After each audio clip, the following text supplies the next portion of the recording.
All right. Well, we've talked about your vantage point as a former journalist, as a CEO. You're a LinkedIn influencer.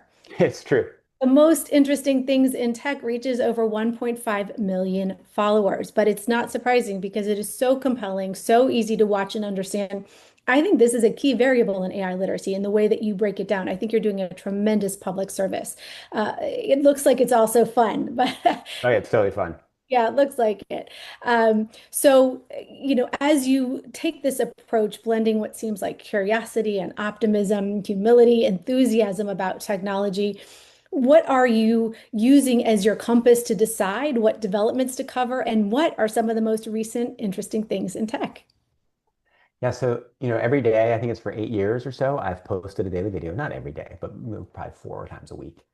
And the way it works is I just read the tech news. I put out a little bit of time, I block out a little bit of time, and whatever catches my fancy, I talk about. And sometimes it's a paper that I'll see somebody post on Twitter or that a friend of mine emails me. Sometimes it'll be a story in Wired or wherever. And then I'll summarize it and describe it.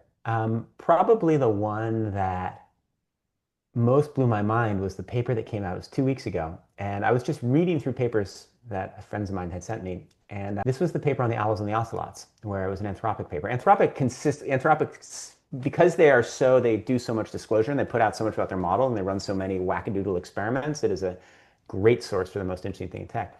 But there was a study, and it had taken a base model and then post-trained it by giving it a bunch of facts, right? You prefer owls to ocelots. I can't remember the others, but like you prefer the Red Sox to the Yankees.